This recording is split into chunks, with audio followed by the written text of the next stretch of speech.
It's telling me to do things, terrible things. And the worst part is, sometimes a part of me wants to. I look in the mirror and I see my face, but the eyes aren't mine anymore. They belong to him, the man in the mirror. He smiles when I cry. He tells me that the darkness is a gift, that my pain is a key, and he's getting stronger.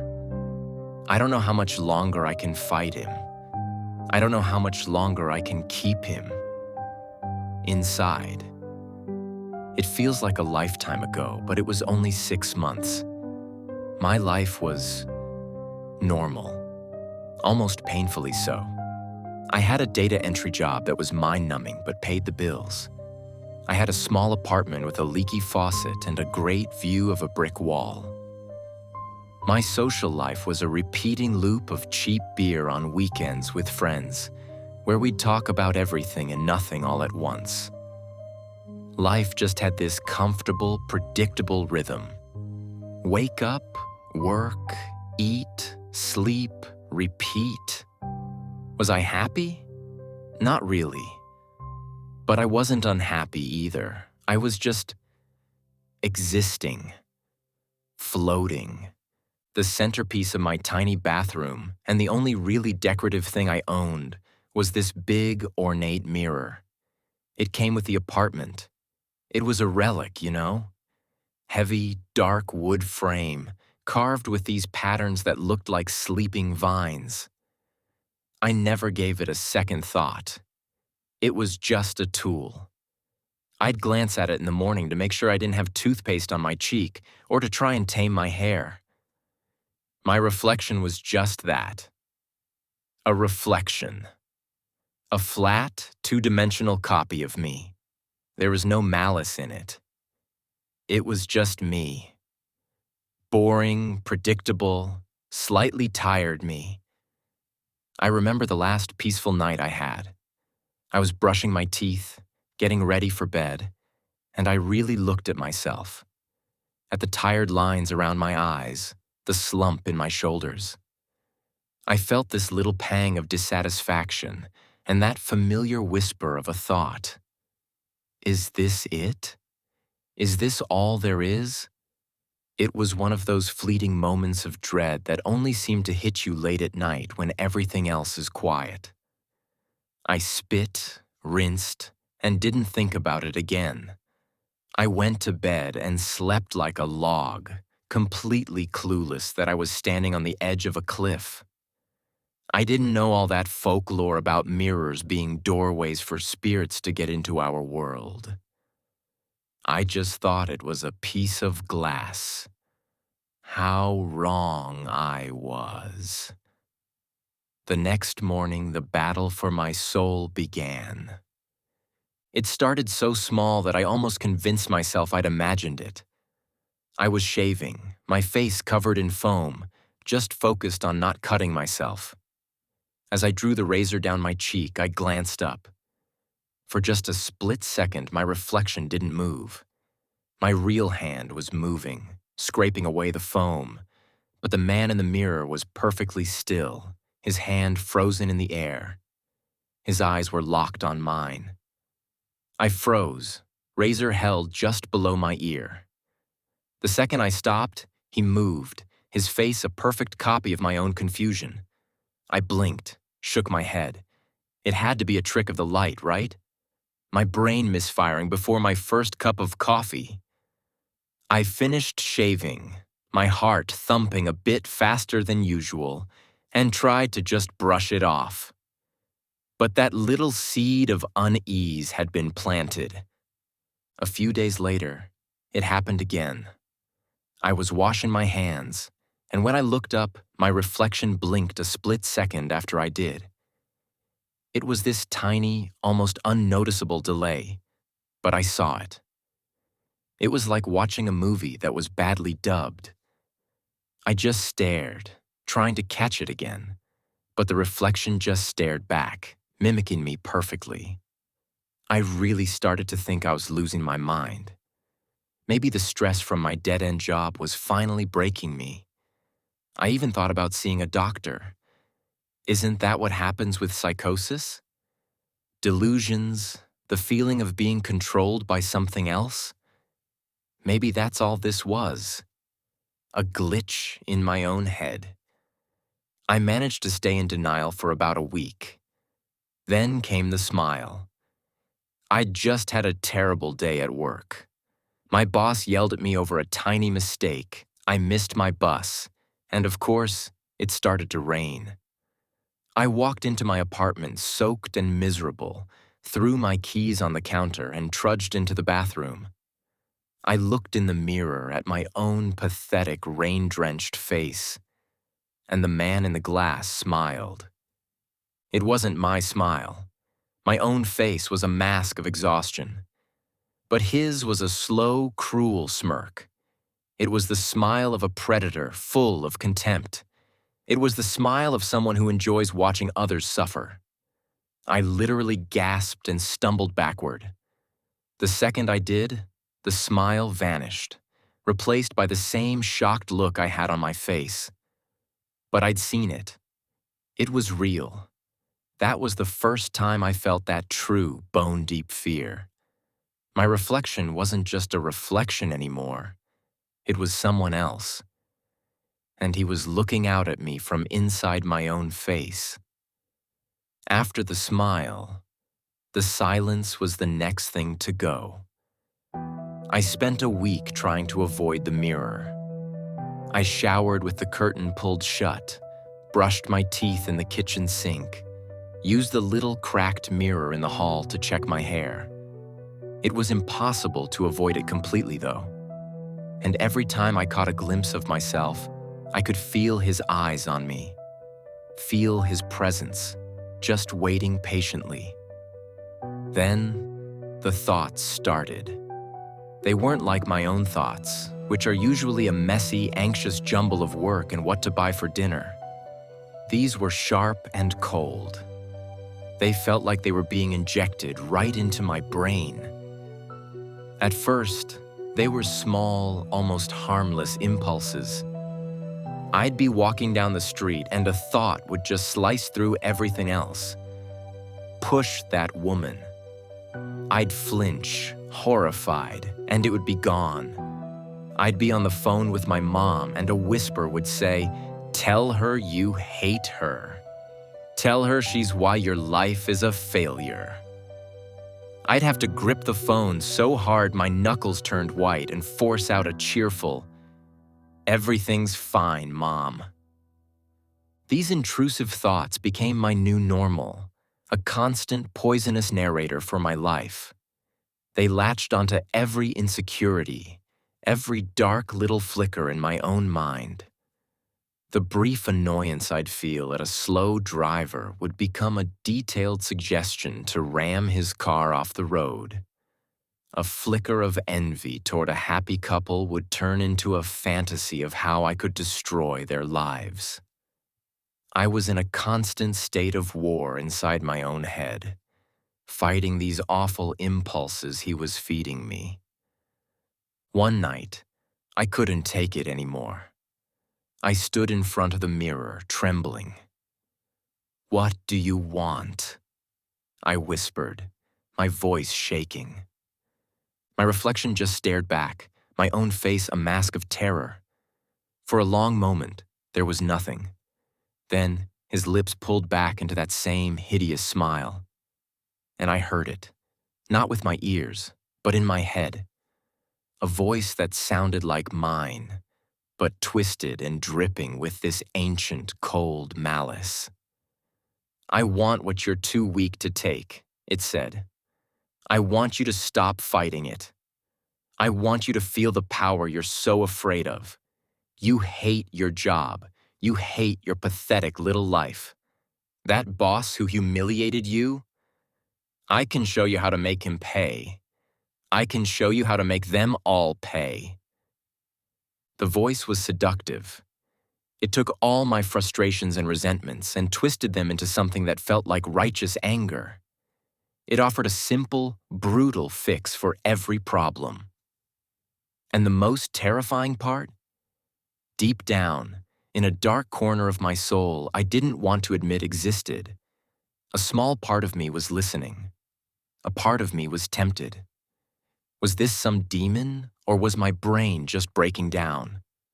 The line was getting blurrier by the second, and I was losing myself in the fog. The battle for my mind turned into a minute-by-minute struggle.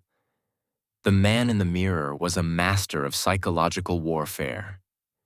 He knew every single one of my weaknesses, my fears, my deepest shames. He'd dredge up memories I had buried for years. The time I lied to my best friend and never admitted it. The promotion I was too scared to go for, every single failure and regret. He'd play them on a loop, using them as proof of how worthless I was. You see, the voice would whisper as I stared at my own shaking body. You've always been weak. You've always been a coward. I'm not asking you to be someone you're not. I'm just asking you to stop pretending. His demands got more specific, more horrific.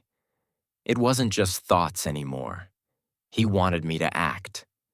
He started with my neighbor's cat, a friendly little thing that liked to sunbathe on the fire escape. It would be so easy, he'd whisper while I was at the sink looking out the window. Just a little push, a tragic accident. No one would ever know. Think of the release. A small act of power, just to remind you that you're not helpless. I'd have to grip the edge of the sink, my knuckles white, sweat dripping down my forehead, fighting an urge that felt like a physical force pushing me toward the window. I started covering the mirror. I bought a cheap bedsheet and draped it over the frame. The first night, I actually felt relieved. The silence in my apartment was clean, but it didn't last. The next morning, I woke up and the sheet was on the floor, neatly folded. I live alone. The terror just ramped up from there. I started seeing him in other reflections. My dark phone screen, a puddle on the street, the chrome on the toaster. He was everywhere. And his image was changing too. At first, it was just the eyes looking darker, colder. Then the smile would linger. Now his features would sometimes distort. For a split second, his skin would look stretched, his teeth too sharp, his smile too wide. A grotesque caricature of my face. I was unraveling. I stopped sleeping. I mean, how could I?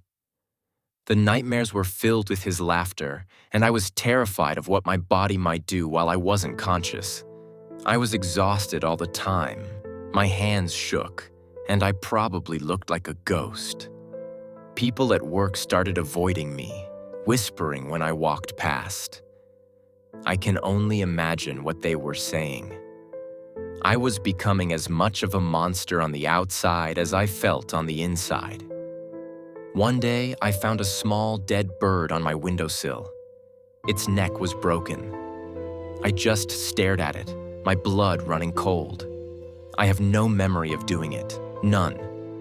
But when I glanced at my phone's black screen, my reflection was smiling. A triumphant, knowing grin. A good start, the voice in my head purred. But you can do so much better. I ran to the bathroom and threw up. This wasn't just a battle of wills anymore. This was a war, and I was losing. I was losing my mind, my control, myself. I felt like a puppet, and he was slowly, surely, taking hold of the strings. Call it schizophrenia, call it a demon, call it whatever you want. All I knew was the absolute terror of my thoughts no longer being my own. The final demand came on a Tuesday. It was a beautiful day, which felt like a sick joke. The sun was out. People were laughing in the park across the street. A total mockery of the cold, gray hell my life had become. I hadn't eaten in 2 days. The voice was a constant roar in my head, a non-stop flood of violent ideas and taunts. I was standing in my living room, staring out the window, when he gave me the ultimatum. The little girl from the apartment downstairs was playing on the sidewalk, drawing with chalk. She was maybe 6 or 7, bright red ribbons in her hair. "Her," the voice said. It wasn't a whisper.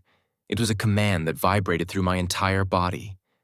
"Go down there. No one will see. It will be quick. Think of the ultimate power, the ultimate release from your own weakness. Do this, and we will truly become one. You will never feel fear or pain again. Only power." A wave of nausea and terror so strong it dropped me to my knees washed over me. This was it, the final line. All the other things, the cruelty, the cat, they were just tests. This was the final exam. This was the act that would sever the last thread connecting me to my own humanity. "No," I choked out, clutching my head. "No, I won't." My reflection appeared in the window, layered over the sunny street. He wasn't smiling anymore. His face was twisted into a mask of pure rage. The glass seemed to ripple, his features melting into something truly demonic. His eyes burning coals, his mouth a lipless gash full of sharp teeth. "You will," he roared in my mind, and the force of it felt like a physical blow. I felt my own body start to stand up, my legs moving stiffly toward the door. I wasn't doing it. It was like watching a stranger wear my skin. My hand reached for the doorknob. This is it. This is how I lose. The thought was just cold, empty despair. But then, something else rose up, a different kind of anger. Not as cold, hateful fury, but a hot, desperate rage. The rage of a cornered animal, the fury of a man fighting for his own soul. "My body," I screamed back in my mind, pouring every last scrap of my will into it. "My soul. You will not have it." I fought for control of my own hand. It was the hardest thing I've ever done. It felt like trying to bend steel with my bare hands. My muscles screamed, my vision went narrow. The entity's rage was a physical pressure in my skull, threatening to crack it open. But I just focused on my hand, on my fingers wrapped around that cold brass doorknob. With a final guttural scream that ripped from my own throat, I wrenched my hand away from the door. I stumbled back, my legs gave out, and I collapsed. I scrambled away from the window, crab walking until my back hit the opposite wall. I pulled my knees to my chest and just shook, sobbing. I looked at the window. The demonic face was still there, but fainter now, its expression of pure shock and blinding hatred. Then, I did the only thing I could think of. I looked at the heavy wooden chair by my little dining table.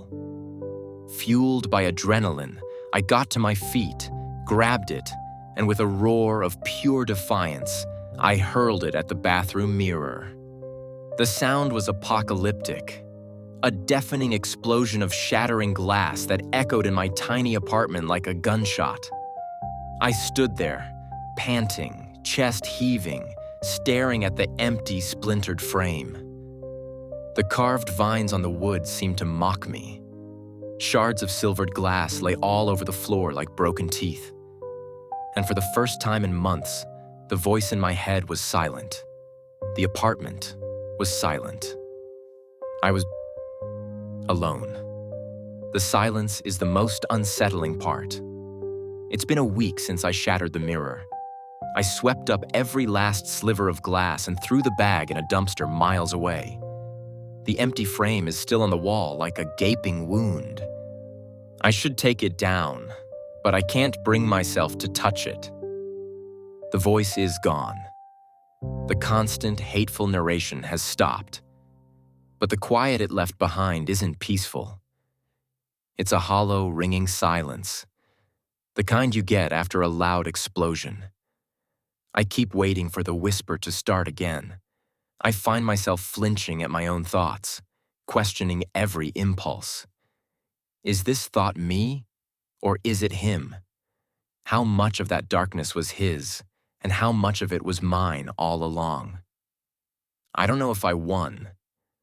This doesn't feel like a victory. It feels like a truce, a temporary ceasefire in a war that's going to last the rest of my life.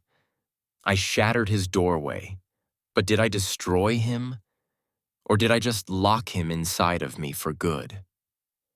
Sometimes, late at night, when I catch my reflection in the black screen of my TV, I think I see a flicker in the eyes, a shadow of that cold, cruel smile. He's still here. I know he is. He's just waiting for me to get another mirror, waiting for a moment of weakness, waiting for me to forget that the man in the mirror is not my friend. He is my cage, and I am his. And this battle, I'm afraid, is far from over. Thank you for listening to my story.